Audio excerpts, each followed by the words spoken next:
दोस्तों आज मैं आपके लिए एक ब्रिटिश हॉरर मूवी लाया हूँ जिसका नाम है डोंट नॉक ट्वाइस। ये मूवी 2016 में रिलीज की गई थी।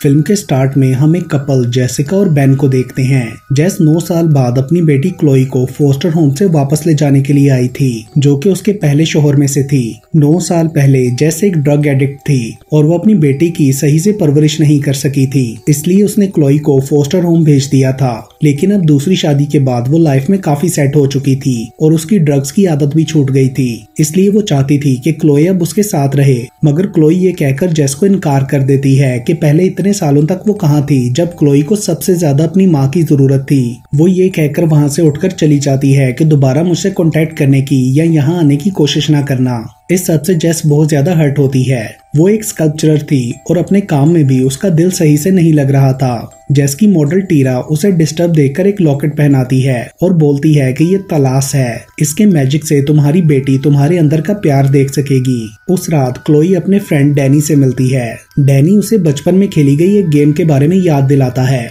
जब वो एक औरत मैरी के दरवाजे पर नॉक करके भाग जाया करते थे। मैरी के बारे में ये मशहूर था कि वो विच है और बच्चों को किडनैप किया करती थी और फिर वो क्लोई को उसके घर के बाहर ले जाता है। मैरी अब मर चुकी थी, लेकिन उसके बारे में कहा जाता था कि वो डिमोनिक होके मरी है और उस घर में ट्रैप्ड है। जो भी उसके घर पर 2 बार नॉक करता है उसके पीछे वो विच पड़ जाती है। क्लोई का कहना था कि बचपन में मैरी उसके एक दोस्त माइकल को भी उठाकर ले गई थी। खैर वो दोनों ही उसके घर पर 2 बार नॉक करते हैं, लेकिन कुछ भी नहीं होता। तभी अचानक खिड़की पर क्लोई को मैरी नजर आती है और फिर गायब हो जाती है। क्लोई उसे अपना वहम समझकर इग्नोर करती है। अचानक से क्लोई देखती है कि डैनी वहाँ से गायब हो गया है और वो बुरी तरह डर जाती है, लेकिन एक्चुअली में वो उसे डरा रहा था। मैरी के घर के दरवाजे पर गॉड का सर बना था, जो कि सैटेनिक सिंबल होता है। उसके बाद वो दोनों वहाँ से आ जाते हैं। घर जाते ही डैनी के साथ कुछ पैरानॉर्मल एक्सपीरियंसेस होने लगते हैं। उसे कॉरिडोर में एक काला साया नजर आता है और मैरी की स्पिरिट भी नजर आती है, जो उसे कहती है कि यहाँ से भाग जाओ, वो आ रहा है। इस सब से डैनी बहुत ज्यादा डर रहा होता है कि तभी उसे क्लोई की वीडियो कॉल आ जाती है।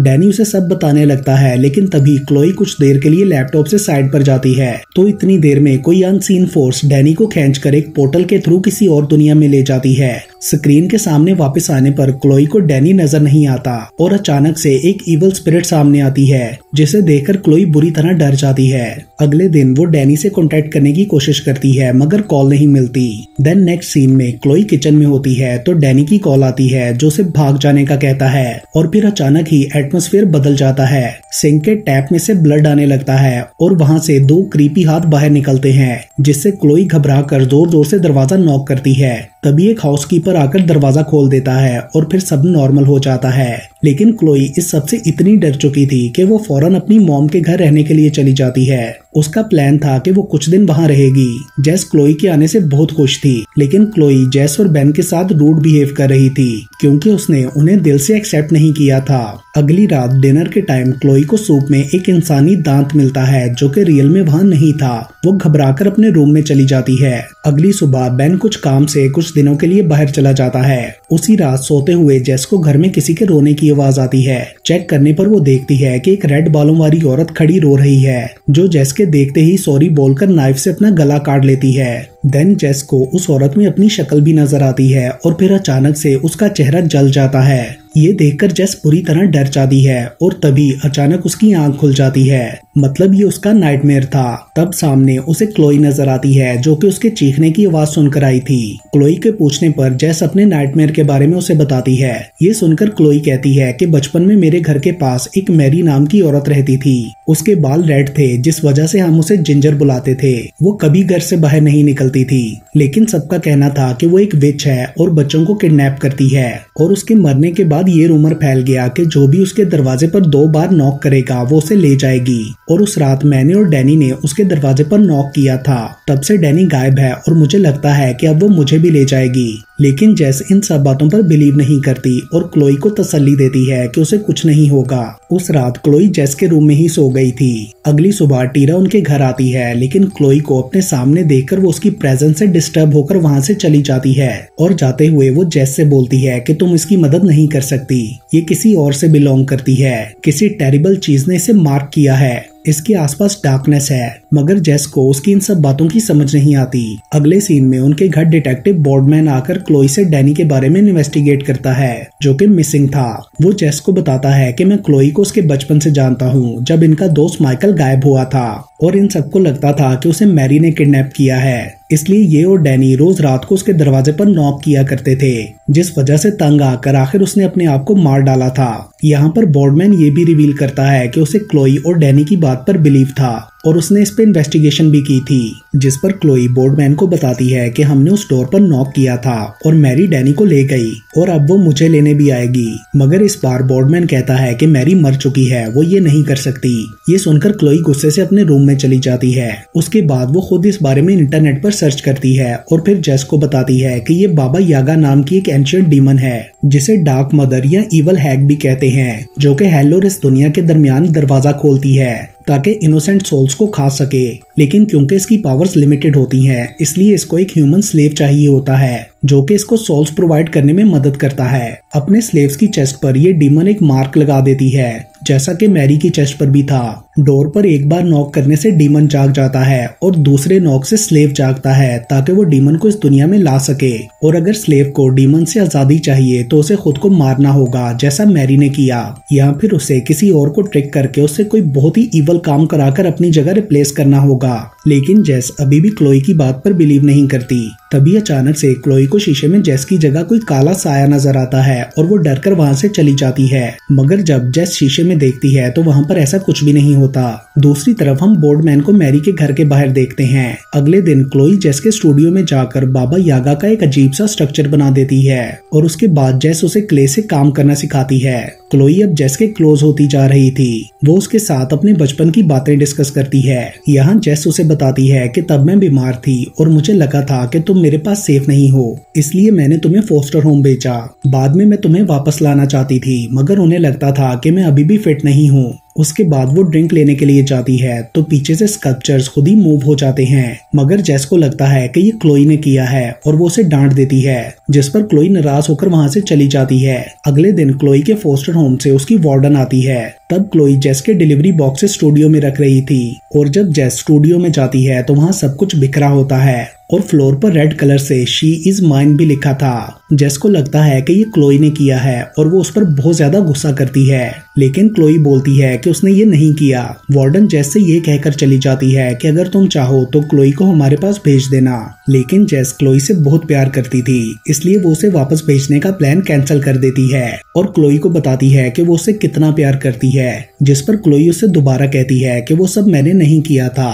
रात को जेस को घर के बाहर कोई कपड़ा नजर आता है और उसे लगता है कि वहाँ कोई है, तो वो नाइफ लेकर बाहर चेक करने जाती है। लेकिन तभी पीछे से घर की सब लाइट्स ऑफ हो जाती हैं और क्लोई उठकर जेस को ढूंढने लगती है। जेस घर के अंदर जाना चाहती है, मगर कोई फोर्स उसे ऐसा नहीं करने देती। उधर मैरी की स्पिरिट क्लोई से कहती है कि भाग जाओ, जिसके बाद वो अपने रूम में छुप जाती है। मगर बाबा यागा उसे ले जाने के लिए उधर आ जाती है और वो उसे पकड़ने ही वाली होती है कि तभी जेस वहाँ पहुंचकर क्लोई को बचा लेती है और देखती है कि रूम में कोई भी नहीं है। मगर क्लोई बुरी तरह डरकर रोने लगी थी। जेस उसे तसल्ली देती है, लेकिन अब उसे क्लोई की बात पर बिलीव हो गया था, इसलिए वो दोनों मिलकर सारे घर के डोर्स उतारकर जला देती हैं, क्योंकि ये डोर्स बाबा यागा के लिए पोर्टल का काम करते थे। अगली सुबह वो लोग उस घर से जाने लगती हैं तो उन्हें घर के बाहर एक पुराना दरवाजा खुला हुआ नजर आता है, जहां से कोई अनसीन फोर्स क्लोई को हवा में लेविटेट करा के धक्का दे देती है, जिससे उसे चोट भी लगती है और फिर वही फोर्स उसे ड्रैग करते हुए दरवाजे से दूसरी दुनिया में ले जाने लगती है। मगर जेस किसी तरह क्लोई को अपनी तरफ खींचकर बचा लेती है और वो दरवाजा वहां से गायब हो जाता है, जिससे ये लोग समझ जाती हैं कि बाबा यागा कहीं से भी आ सकती है।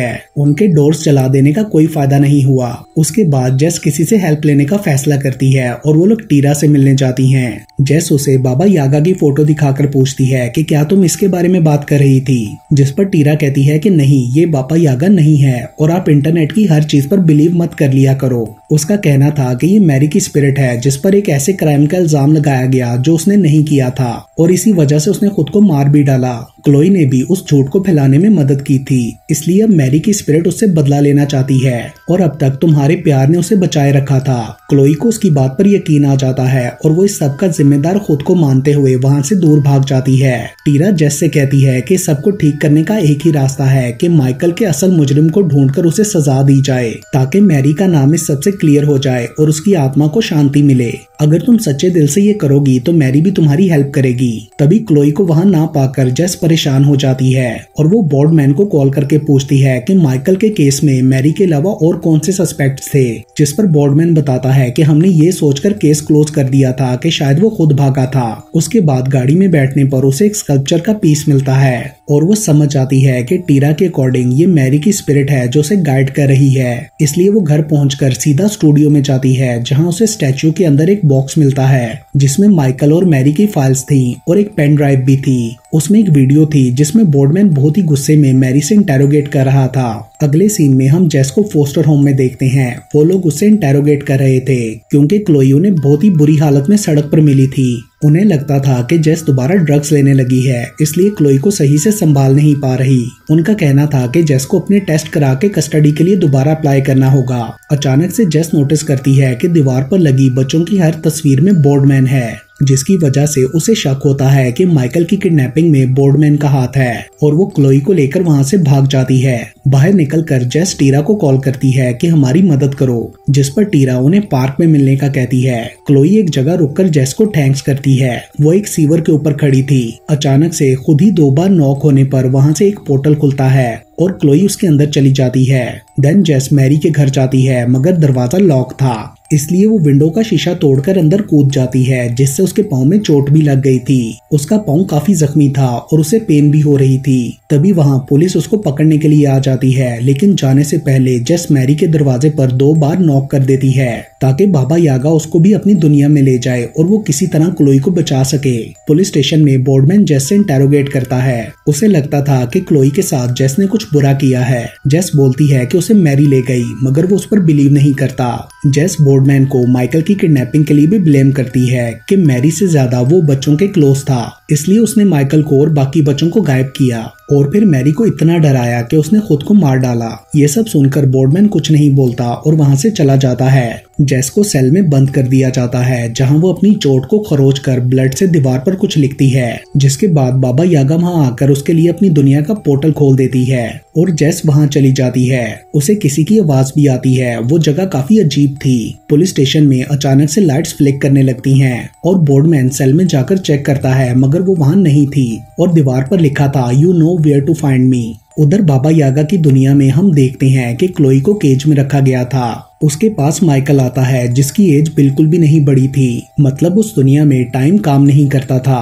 तभी बाबा यागा वहां आकर माइकल को पकड़कर खा लेती है। जेस किसी तरह उस घर तक पहुंच जाती है जहां क्लोई बंद थी।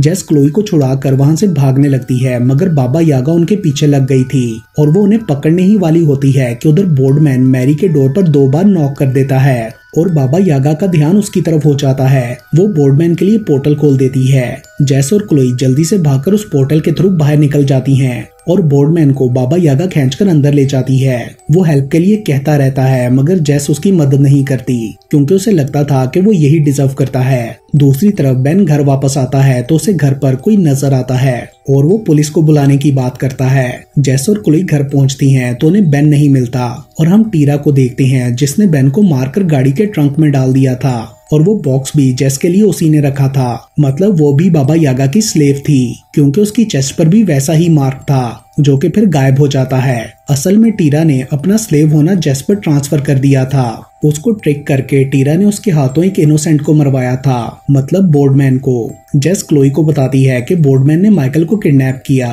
और उसने उसके लिए मैरी को फंसा दिया, जिस पर क्लोई कहती है कि बोर्डमैन ने ऐसा नहीं किया, वो एक अच्छा आदमी है, उसने हमेशा हमें प्रोटेक्ट किया है। मैंने माइकल को उस दुनिया में देखा था, मैरी ने उसे डीमन को दिया, सिर्फ बोर्डमैन ही था जिसने हमारी बात पर बिलीव किया था।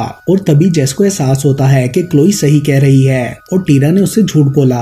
वो क्लोई को बताती है कि उसने मुझे ट्रिक कर ये मानने पर मजबूर किया कि बोर्डमैन गिल्टी है तभी अचानक से जेस के गले का लॉकेट जलने लगता है, जिससे जेस की चेस्ट पर भी निशान बन गया था और ये वही लॉकेट था जिसे टीरा ने जेस को पहनाया था। मतलब जेस अब बाबा यागा की नई स्लेव थी। ये देखकर वो दोनों घबरा जाती हैं। अचानक से 2 बार नॉक होता है और वहाँ पर पोर्टल खुल जाता है, जिससे बाबा यागा इस दुनिया में आ जाती है। वो क्लोई को लेने आई थी और इसके साथ ही ये मूवी यहीं पर खत्म हो जाती है। दोस्तों, आने वाले दिनों में मैं बहुत सारी इंटरेस्टिंग हॉरर मूवीज एक्सप्लेन करने वाला हूँ, तो अगर आपने अभी तक मेरा चैनल सब्सक्राइब नहीं किया तो अभी सब्सक्राइब करें and stay tuned to movies explain Hindi Urdu.